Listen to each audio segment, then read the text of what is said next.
أعوذ بالله من الشيطان الرجيم بسم الله الرحمن الرحيم والعصر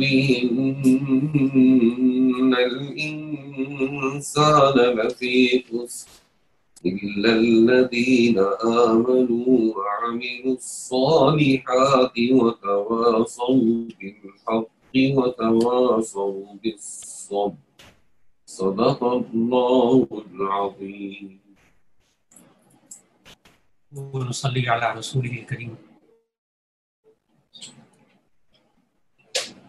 أما بعد فأعوذ بالله من الشيطان الرجيم بسم الله الرحمن الرحيم.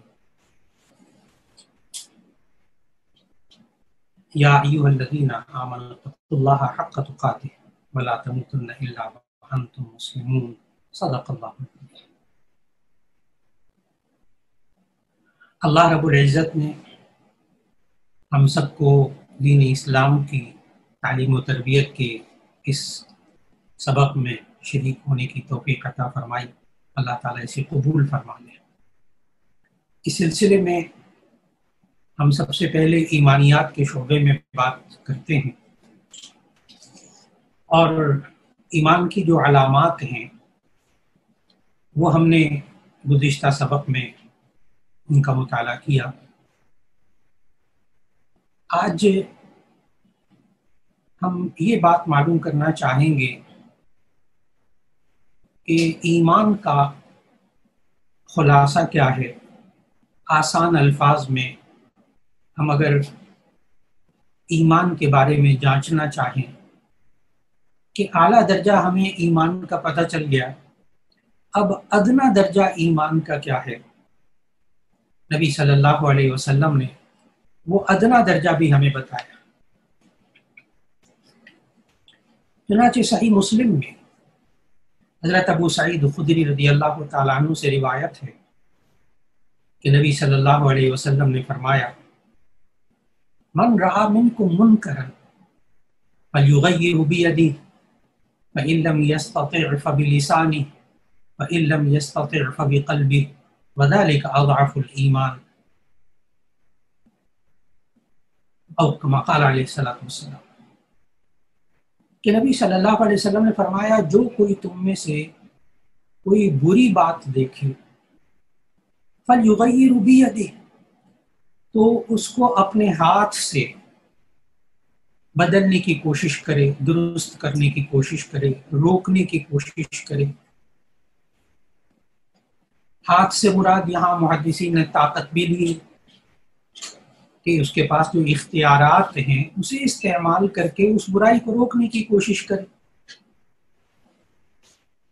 اور دوسرا یہ فرمایا فَإِن لَمْ يَسْتَطِعْ فَبِلِسَانِهِ، اگر وہ اس کی طاقت نہ رکھتا ہو تو فَبِلِسَانِهِ، زبان سے اس کو روکنے کی کوشش کرے، اس کو بدلنے کی کوشش کرے.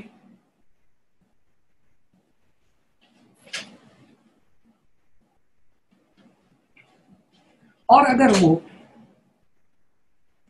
اس کی بھی طاقت نہ رکھے زبان سے روکنے کی کہ آپ اس کو دین کی بات بتا دیں، آپ اس کو اس برائی کے بارے میں براہ راست کہہ دیں کہ یہ آپ برا کام نہ کیجیے، اس کا یہ گناہ ہے.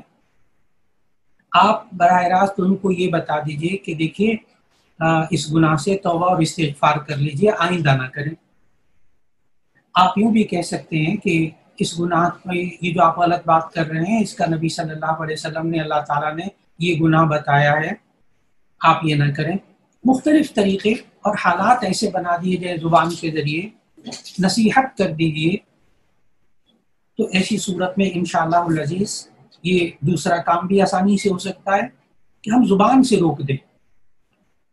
نمبر 3 فرمایا فَإِن لَمْ يَسْتَطِعْ فَبِقَلْبِهِ، اگر وہ اس کی طاقت بھی نہ رکھتا ہو، یعنی زبان سے بھی نہیں کہہ سکتا، حالات ایسے جیسے بسا اوقات بعض لوگ کہتے ہیں بس جی کیا کریں جی، ہمیں اب جوان اولاد ہے، اب ان کے سامنے چپ ہی رہنا پڑتا ہے، ہم تو زبان بھی نہیں ہلا سکتے. یا بسا اوقات دفاتر میں ایسا ہوتا ہے کہ افسر اپنا باس جو ہے وہ غلطی کر رہا ہے، کوئی بڑا غلطی کر رہا ہے، نہیں آپ سمجھ رہے کہ بھئی ہم زبان سے بھی نہیں کہہ سکتے، اس کو روک بھی نہیں سکتے، تو نبی صلی اللہ علیہ وسلم نے پھر جو تیسری بات بتائی، فرمایا کہ اگر اس کی بھی فَإِن لَمْ يَسْتَطِعْ فَبِقَلْبِهِ، اگر اس کی بھی طاقت نہیں رکھتا، نہ ہاتھ سے روک سکتا ہے نہ زبان سے روک سکتا ہے، تو کم از کم دل میں برا سمجھے، وَذَلِكَ أَضْعَفُ الْإِيمَانِ، اور یہ ایمان کی کمزور ترین نشانی، کمزور ترین درجہ ہے ایمان کا۔ اب اپنے ایمان کو بچانے کے لیے یہ ایک ایک بندے کے ذہن نشین ہونا چاہیے کہ یہ آخری درجے کے بارے میں کوئی نہیں کہہ سکتا میں یہ نہیں کر سکتا، کوئی ایک مرد کوئی ایک عورت یہ نہیں کہہ سکتا کہ میں دل سے برائی کو برا نہیں سمجھ سکتی، میں مجبور ہوں، سوال ہی پیدا نہیں ہوتا۔ اس انسان کو، یہ انسان اب یہ تیسرے ایمان کا جو آخری درجہ نبی صلی اللہ علیہ وسلم نے بتایا، اس میں کوئی انسان بے بس نہیں ہے۔ دل سے تو برا سمجھ سکتے ہیں، اس کو کون روک رہا ہے؟ اور جب انسان دل سے کسی چیز کو برا سمجھ رہا ہو، گھر کے اندر ایک بات ہو رہی ہے، آپ دل سے برا سمجھ رہے ہیں کہ یہ گناہ کی بات ہے، آپ کا دوست کوئی کام کر رہا ہے، آپ دل سے سمجھ رہے ہیں کہ یہ برا کام ہے، انشاءاللہ آپ کی زبان پہ آ جائے گا، آپ اس کو روک بھی سکیں گے۔ لیکن اگر ہمارے گھر کا ماحول اور ہمارا معاشرہ اور ہمارے دفتروں کا اور ہمارے کاروبار کا ماحول ایسا ہو جائے کہ جو برائی کر رہا ہے اس کے برا ہونے کا بھی احساس دل میں نہیں ہے، تو پھر ایسی صورت میں ایمان کی فکر کرنی چاہیے۔ تو آج کے درس میں ہم نے اس بات کا مطالعہ کیا کہ ہمیں جب معاشرے میں برائی نظر آئے تو ہمیں کیا کرنا چاہیے۔ نمبر 1، اپنے ہاتھ سے روکنا چاہیے، اپنے پاس جو اختیارات ہیں اس سے آپ روکیے۔ نمبر 2، اگر آپ یہ نہیں کر سکتے تو زبان سے ہم روک لیں، اور اگر ہم یہ نہیں کر سکتے تو کم از کم دل میں اس برائی کو برا تو سمجھیں، اور یہ ایمان کا ادنا درجہ ہے۔ اور یہ جو بندہ اپنے دل میں برائی کو برا سمجھتا ہو، سمجھے کہ میرا ایمان باقی ہے۔ یہ ایمانیات سے متعلق بات تھی۔ اور اب عبادات، دوسرا شعبہ عبادات کا، جس میں ہمیں اللہ تعالیٰ نے نماز پڑھنے کا حکم دیا، تو نماز سے متعلق جو ہدایات تھی کہ سب سے پہلے انسان پاکی حاصل کرے، طہارت حاصل کرے، اور پاکی حاصل کرنے کے لیے ہمیں جو طریقے نبی صلی اللہ علیہ وسلم نے سمجھائے، ان میں بنیادی طور پر 2 طریقے پاکی حاصل کرنے کے، ایک ہے وضو اور ایک ہے غسل۔ یہاں میں تھوڑی سی بات واضح کرتا چلا جاؤں کہ یہ ذہن نشین رکھنا چاہیے کہ وضو کب کرنا ضروری ہوتا ہے اور غسل کب کرنا ضروری ہوتا ہے۔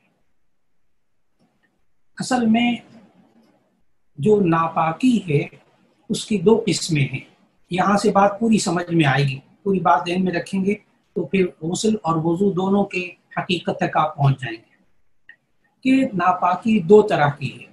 جیسے ہم ایک تو ناپاکی کہتے ہیں جو ہمیں نظر آتی ہے، جیسے پیشاب ہے، براز ہے، خون ہے، پیپ ہے، گوبر ہے، یہ نجاست جو ہمیں نظر آتی ہے اس کو نجاست کہتے ہیں، نجاست حقیقی۔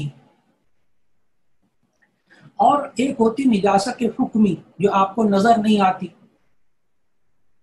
جیسے بے وضو ہونا، بے غسل ہونا، یہ نجاست حکمی کہلاتی ہے۔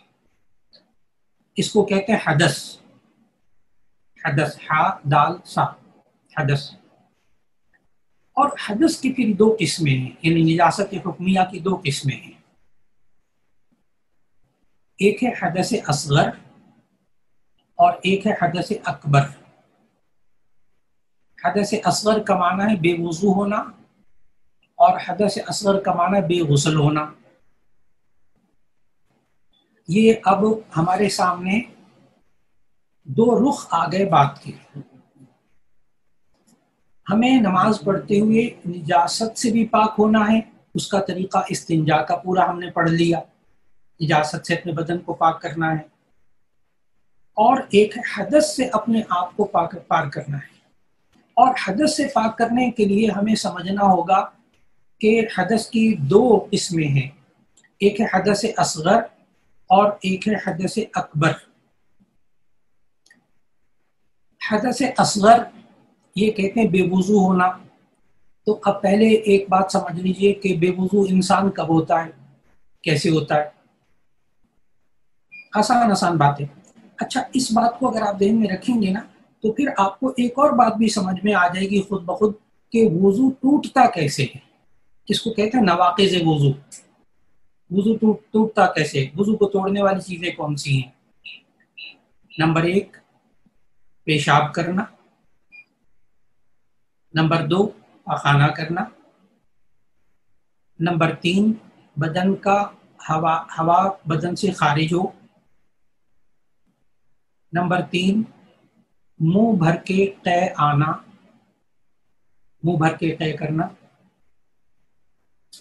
نمبر 4 سہارا لگا کر سونا، ٹیک لگا کر سونا، نمبر 5 بدن کے کسی مقام سے خون یا پیپ وغیرہ کا نکل کر بہہ جانا. یہ 5 بنیادی طور پر آپ ذہن میں رکھ لیں. اور اس کے علاوہ 4 اور ہیں لیکن وہ کبھی کبھی چونکہ پیش آتے ہیں وہ میں الگ سے بتا دیتا ہوں. ایک یہ کہ نشہ ہو، نشے میں جائے تو بھی وضو ٹوٹ جاتا ہے نشہ کرنے سے، کہ انسان اپنے آپ میں نہ رہے اتنا نشہ ہو، اور بے ہوش ہونے کی وجہ سے بھی وضو ٹوٹ جاتا ہے. اور ایک یہ کہ دیوانہ کوئی انسان بالکل شیزوفینیا میں مبتلا ہو جائے اس سے بھی وضو ٹوٹ جاتا ہے. ایک یہ کہ نماز میں اتنی زور سے ہنسے کہ پاس والا سن لے تو اس سے بھی وضو ٹوٹ جاتا ہے. تو یہ 4 الگ ہیں، ایک نشہ، ایک بے ہوش ہونا، ایک دیوانہ ہونا، نماز میں ہنسنا. یہ چاروں کو ذرا الگ کر دیں. تو جو عام زندگی میں پیش آتے ہیں نا وہ یہ 5 پہلے ہیں. تو وضو کو توڑنے والی چیزیں کون سی ہیں، یعنی جن سے انسان بے وضو ہوتا ہے؟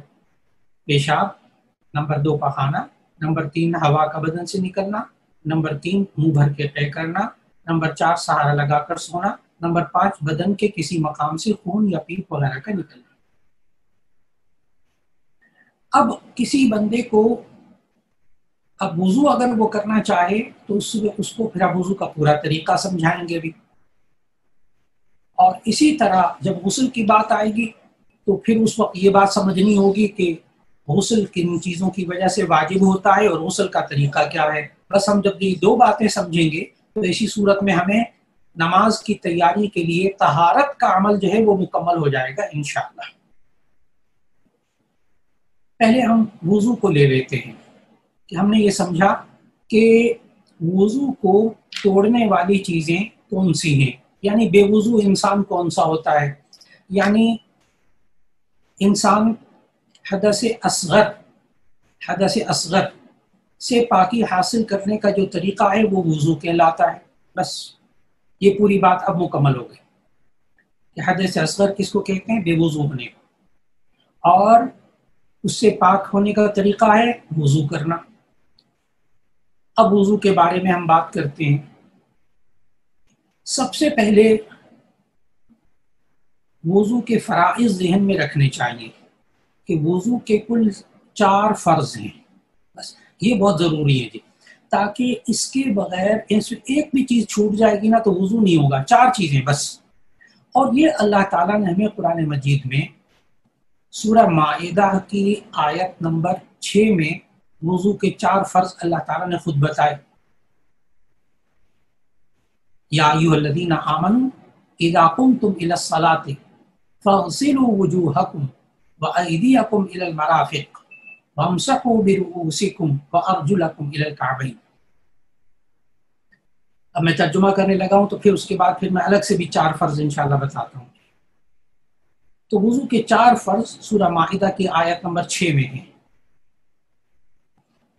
اے ایمان والو جب تم نماز کا ارادہ کرو فاغسلوا وجوہکم تو اپنے چہروں کو دھو،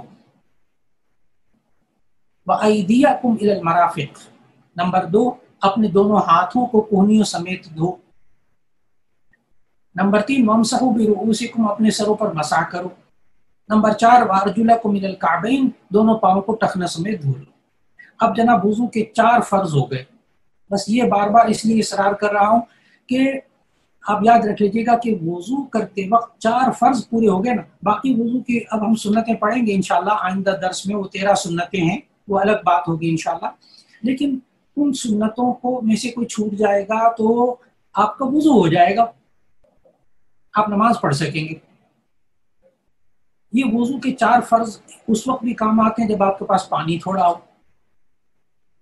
پانی تھوڑا ہے، تھوڑا تھوڑا پانی آ رہا ہے، آپ نے چاہا میں جلدی سے فرض پورے کر لوں تاکہ میں جماعت میں شامل ہو جاؤں، وضو کر کے نماز پڑھ لوں، وقت نہ نکل جائے۔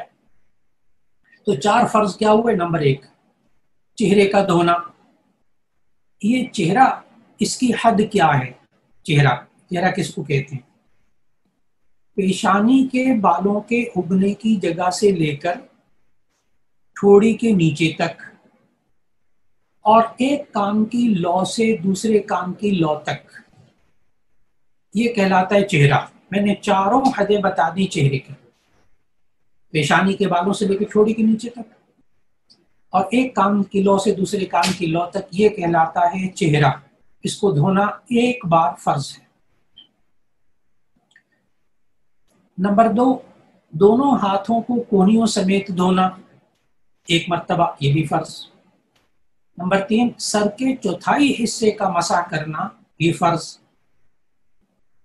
نمبر 4 دونوں پاؤں کو ٹخنوں سمیت دھونا، یہ فرض۔ آج ہم نے عبادات کے اندر وضو کے 4 فرائض کا مطالعہ کیا، سنت وضو کی پھر انشاءاللہ آئندہ درس میں۔ اب تیسرا شعبہ معاملات کا۔ معاملات میں ہم نے حقوق کا مطالعہ کرنا شروع کیا، اور والدین کے حقوق کے بارے میں ہم نے اہمیت پڑھی، اور والدین کا کہاں تک کہنا ماننا چاہیے، اس بات کا ہم نے مطالعہ کیا۔ نبی صلی اللہ علیہ وسلم نے ہمیں والد کے بارے میں الگ سے بھی احکامات دیے، اور ماں کے بارے میں خاص طور پر الگ سے احکامات دیے۔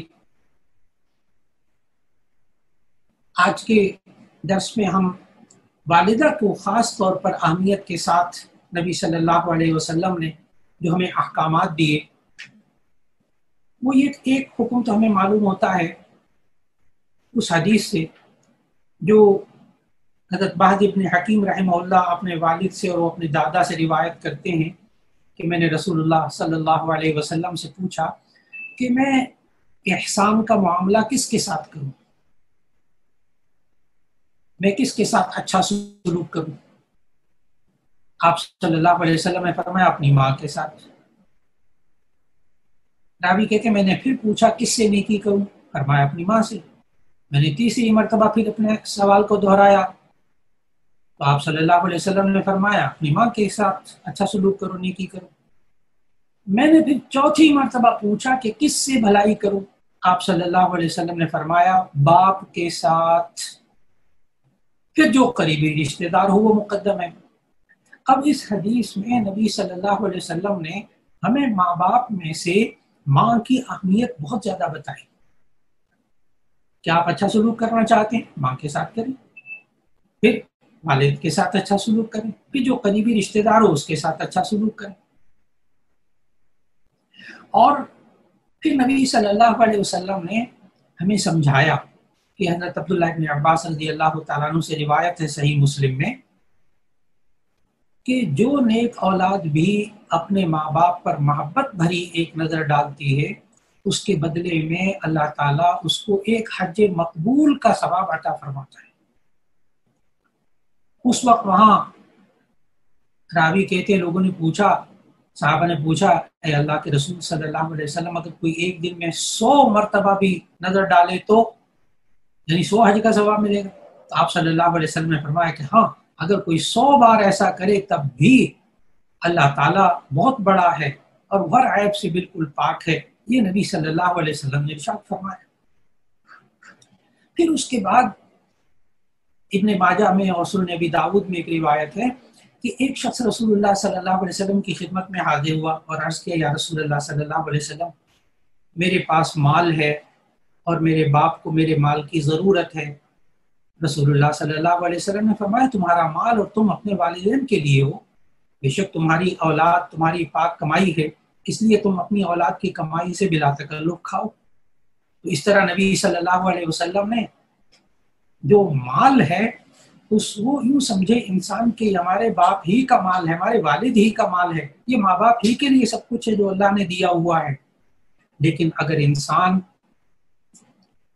ماں باپ کی خدمت میں کوئی کوتاہی کر دیتا ہے تو ایسی صورت میں نبی صلی اللہ علیہ وسلم کا ایک ارشاد موجود، حضرت عبداللہ ابن عباس رضی اللہ تعالیٰ عنہ سے روایت ہے کہ مسلمان کے ماں باپ مسلمان ہیں، صبح و شام اجر و ثواب کی نیت سے ان کی خدمت میں حاضر ہوتا ہے تو اللہ تعالیٰ اس کے لیے جنت کے 2 دروازے کھول دیتا ہے، اور اگر والدین میں سے ایک ہے تو جنت کا 1 دروازہ کھول دیتا ہے، اور اگر دونوں میں سے کسی کو ناراض کیا اور غصہ دلایا تو جب تک وہ راضی خوش نہ ہو اللہ بھی خوش نہیں ہوتا۔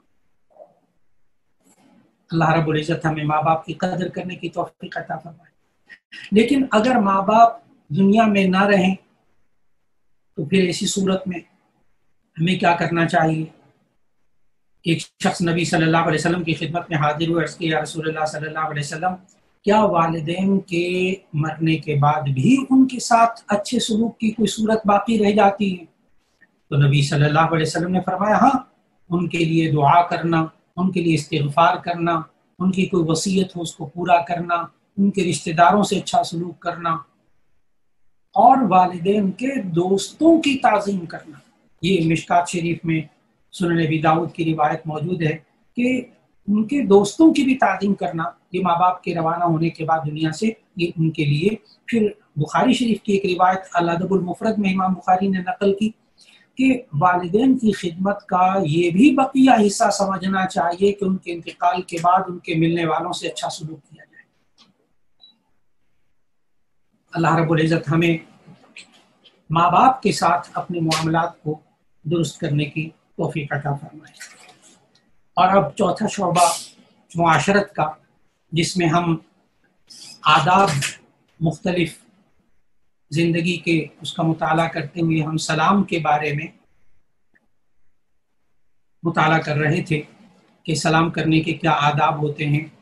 تو نبی صلی اللہ علیہ وسلم نے جہاں ہمیں اہمیت کے ساتھ سلام کے بارے میں باتیں کچھ بتائی، وہ ہم نے گزشتہ درس میں بھی ان کا مطالعہ کیا، اور پھر نبی صلی اللہ علیہ وسلم نے ہمیں گھر کے آداب میں سے یہ بات سکھائی جو کہ مشکات شریف میں حدیث موجود بحقی کے حوالے سے حضرت قتادہ رحمہ رضی اللہ تعالیٰ عنہ فرماتے ہیں کہ نبی صلی اللہ علیہ وسلم نے فرمایا جب تم گھر میں داخل ہو تو گھر والوں کو سلام کرو، اور جب تم گھر سے باہر جاؤ تو گھر والوں کو سلام کر کے رخصت حاصل کرو۔ خاص طور پر یہ آج کل بچوں اور بچیوں کی تربیت یہ بہت ضروری ہے۔ جب گھر سے روانہ ہوں تو چپ کر کے روانہ ہو گئے، وہ گھر میں پوچھتے رہتے ہیں ہاں جی وہ ہیں گھر میں کہ نہیں ہے، چلے گئے وہ جی چلے گئے۔ تو گھر میں روانہ ہوتے وقت گھر سے سلام کر کے رخصت ہونا چاہیے، اور جب گھر میں داخل ہوں تب سلام کرنا چاہیے۔ بچوں کو بھی اس کی عادت ڈالنی چاہیے۔ اور پھر اس کے بعد نبی صلی اللہ علیہ وسلم نے ہمیں یہاں تک سمجھایا کہ جو شخص اپنے مسلمان بھائی سے ملے تو اس کو سلام کرے، اگر درخت یا دیوار یا پتھر بھی بیچ میں اوٹ بن جائے پھر سامنے آئے تو سلام کریں۔ ریاض الصالحین میں زاد المعاد میں روایت موجود ہے۔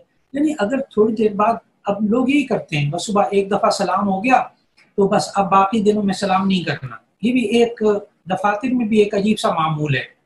جی آپ آئے ہیں تو صبح صبح ایک دفعہ آئے السلام علیکم، پھر اس کے بعد آپ کسی کام سے چلے گئے، جب آپ کمرے میں داخل ہونے لگے ایسے اتنا کہتے ہیں السلام علیکم۔ یعنی جب بھی ملاقات ہو تو یہ انسان جو ہے وہ سلام کرے۔ اور پھر نبی صلی اللہ علیہ وسلم نے سلام کے جو آداب بتائے اس میں اہم ترین ادب جو نبی صلی اللہ علیہ وسلم نے بتایا، جس سے آپس میں آج ہمارے معاشرے کے اندر جس میں سے کمزوریاں بھی آ گئی ان آداب میں، کہ نبی صلی اللہ علیہ وسلم نے فرمایا کہ مسلمان سے ملے تو اسے سلام کرنا چاہیے۔ پھر فرمایا چلنے والا بیٹھے ہوئے کو سلام کرے، چلنے والا بیٹھے ہوئے کو سلام کرے، سوار شخص بیٹھے ہوئے کو سلام کرے، سوار شخص بیٹھے ہوئے کو سلام کرے۔ اب جو شخص گاڑی میں بیٹھا ہوتا ہے نا، وہ یہ چاہتا ہے جو یہ پیدل چل رہا ہے نا یہ مجھے سلام کرے۔ نبی صلی اللہ علیہ وسلم نے سمجھایا کہ نہیں، جو سواری میں ہے وہ بیٹھے ہوئے کو سلام کرے۔ پھر فرمایا کم تعداد والے بڑی تعداد والوں کو سلام کریں۔ پھر فرمایا کہ چھوٹا بڑے کو سلام کرے۔ اب یہ دیکھیے گا گزشتہ درس میں بھی یہ بات آئی تھی کہ